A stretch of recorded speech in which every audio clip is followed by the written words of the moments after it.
Hello everybody, welcome to another Golden Oreo video. I've been gone for a little while, busy with lots of things, and actually I've had the notes for this video recorded, written down a long time ago. February 27th is when I wrote the notes for this video. It is now June something. Definitely glad I wrote the notes for this video or I would not know what to say.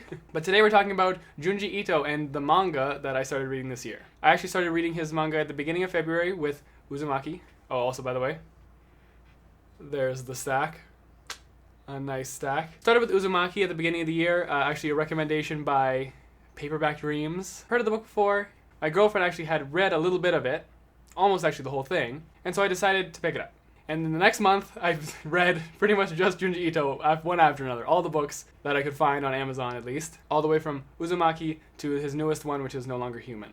Today specifically I'm going to be talking about Uzumaki, Gyo, and Tomie. If I pronounce anything wrong, it's because it's Japanese, and I am not Japanese. I apologize. I'll also be sharing with you my favorite prints from these three books, which I hope to one day get framed somewhere because I love them. Up there I have The Witcher, two prints from The Witcher, the game, Witcher 3, and I have my math poster. I would love to have many more things book related. So starting off, these are the main three that we're going to be talking about today, starting with Uzumaki, Gyo, and Tomie.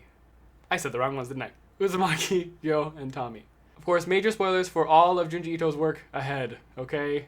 Okay, so this was the first book I read by Junji Ito. Uzumaki is a story about a town that is cursed with a spiral. All of its inhabitants start getting obsessed with the idea of a spiral. And really the main antagonist in this whole thing is the just concept of a spiral. Now that's really fleshed out, and that simple idea is taken really far, which I think is really difficult to do, and Junji Ito did a really good job doing that.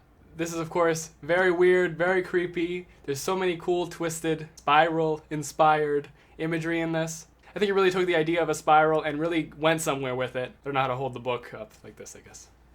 He really tried to explore different ways that spirals come into our everyday life, and it really makes me not look at spirals the same way. Which is why, like, on the subreddit, you ever see a spiral, they're like, oh no, because it sort of, like, haunts you. Because spirals are such a normal thing that he's created, that he's twisted into something horror.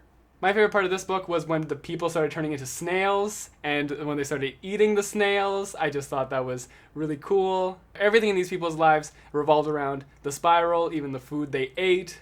They only wanted the spiral and how they climb. I remember the guy climbing into the shell and feeling so good because he was turning into a spiral instead of a snail shell. That was really cool. The umbilical cord chapter in this book was pretty insane. One of the most shocking moments in this book. Though in all of Junji Ito's work, there's a lot of shocking moments.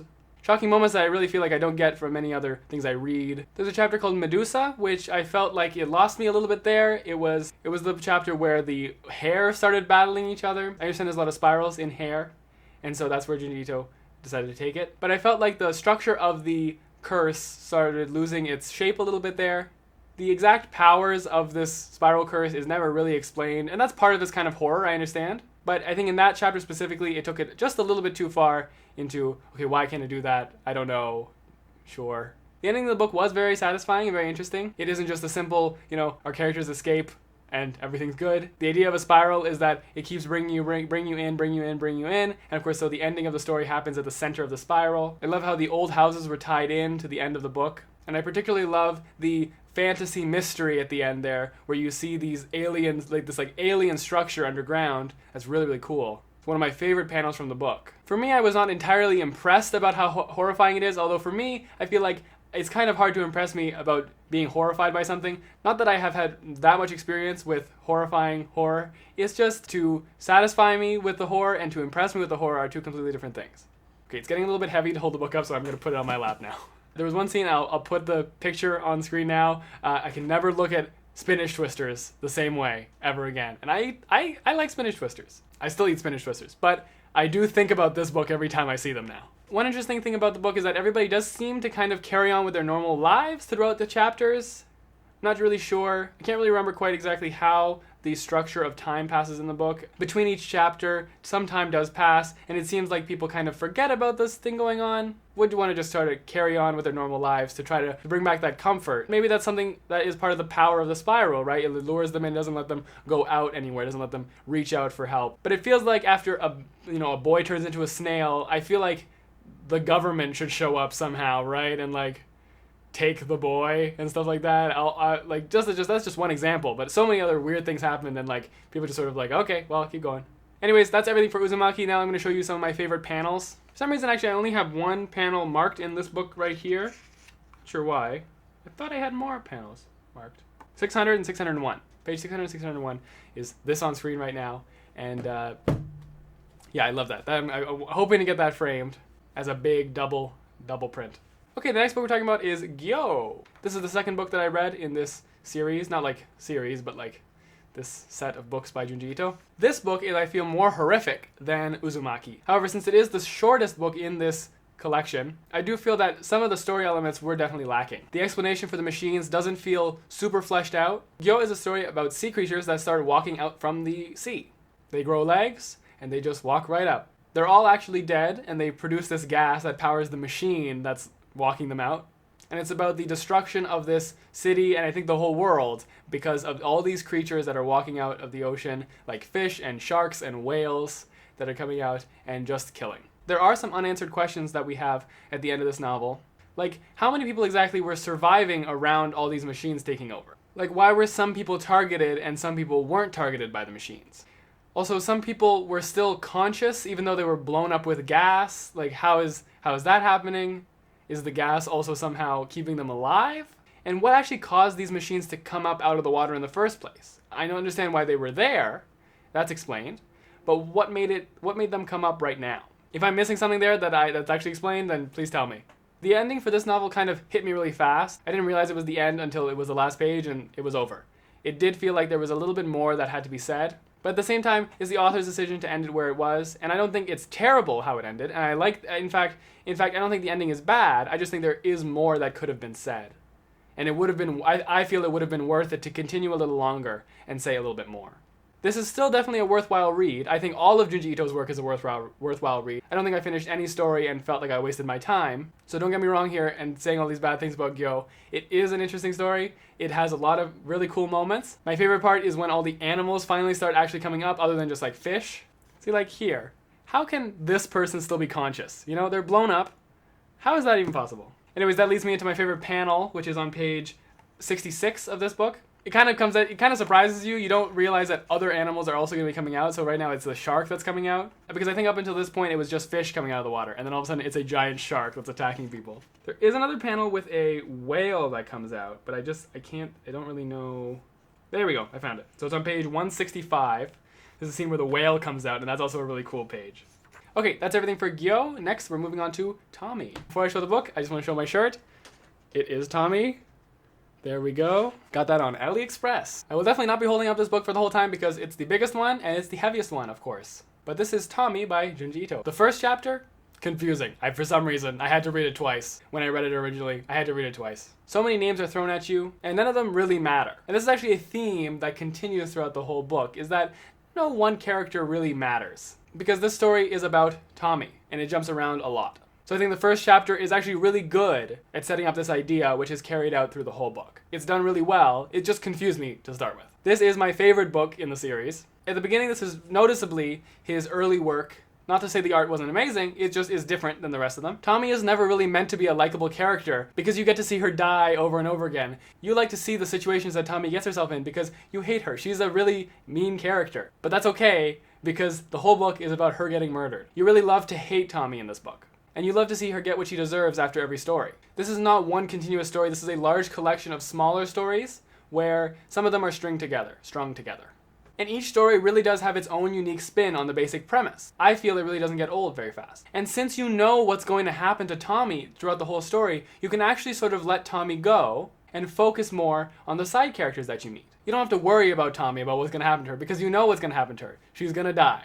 She's going to get murdered by one of the side characters. And following the mentality of the side characters and how they react to the situation is the main gripping part of this. And Junji Ito really does have a way of instantly making you intrigued by the characters in this book. I'm going to put the book down now. Another note on this being one of his earlier works is that I honestly felt like I skipped a page a bunch of times. There's just like big jumps in scenes without a lot of structured transitions. I had to many times just check if I skipped a page because I got confused. But that's just a note on this being one of his earlier works. That doesn't take away any points from the real book. In a lot of ways, this is Tomie's horror. It's really not horror for us because we're not worried for any character. I feel like this is the least horrific book Horror is defined as an intense feeling of fear, shock, or disgust. Now, we do have intense feelings of shock and disgust, right? Because that's a lot of Junji Ito's main idea. It's just that I feel like the fear in this book is taken out a lot because we know what's going to happen to Tomie.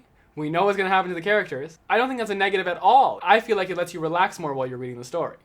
It's different than his other two books. This is Tomie's horror. She is the one who has to fight for her life when we know already what's going to happen. Tomie is the one that feels the fear, and in a way we feel it through her, but not directly as if we have a connection with her and we're worried. Tomie is my favorite of the 3 books that we're talking about today. And actually, you know what? It's my favorite of Junji Ito's work. I feel like every bit of the story landed well for me, and it always kept me gripped. I kept saying, okay, one more chapter, until actually I was just done the book. Well, that's the end of my notes, so looks like it's the end of the video. I will quickly talk about the short story collections. I have a lot less to say about them because I didn't write any notes for them. As a whole, the short story collections are very well written. They each really do have their own merit. Some stories are weaker than others, for sure. Definitely some of the weakest of Junji Ito's stories were within these collections. Look how my fingers, how I'm holding the books up. I'm going to name my favorite and least favorite from each of the short story collections. I have to think about it for a second. The first short story collection we're going to talk about is Shiver. Okay, this one had a lot of good ones. I think my favorite is Greased. Okay, so disgusting. That was so disgusting, and I loved it. But I gotta also give an honorable mention to Marionette Mansion. That was honestly very scary. I think that was the scariest one in this book. Hanging Blimp, of course, also is the one on the cover. Oh no, I say that's Tomie on the cover. That's Hanging. No, where's Hanging Blimp? Honored Ancestors was also so cool and also really gross. And my least favorite would have to be Used Records, which is the first one. Is it Used Records? Yeah, Used Record, which is the first in the story. I found I've just kind of, there wasn't much to it. Very little development, very little horror. It was just sort of like a little story. That was okay, but definitely the weakest of this book. The next short story collection is Smash. Honestly, I cannot remember these stories that well, so I feel like they were a little bit unmemorable. Although I do remember Death Row Doorbell being very creepy, and I also remember Ghosts of Primetime being the least interesting one for me. This book actually focused mostly on a character called Soichi, I think that's how you pronounce it. Oh yeah, and the actual story called Smashed in the book was very good too. That one might have been my favorite. So I'm going to give the best here to the story called Smashed and Death Row Doorbell, and the weakest to Primetime, Ghosts of Primetime.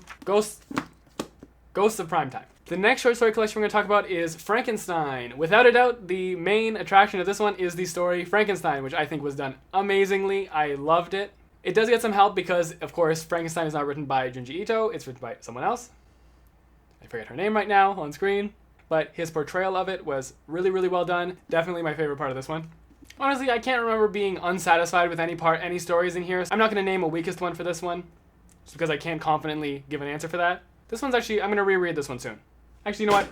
On that note, I'm going to reread a lot of them soon. The last short story collection we're going to talk about is Fragments of Horror, which I believe is the first one that he released. But I believe. I don't know if that's the truth. The first story in this book called Futon is very short. I think that's a really good one. I like that one. I also really liked Dissection Chan. Oh, Blackbird was really cool too. Blackbird was really cool. Yeah, I liked Blackbird. That was my favorite. Love the character. Okay, again, I'm not going to name my worst one. I can't confidently say which one I felt was the weakest, so as you can tell, I really like Junji Ito's work. We do still have No Longer Human, but I actually haven't finished that book. I kind of lost me, so I'm going to reread it from the start. But my camera's dying, so I better end this quick.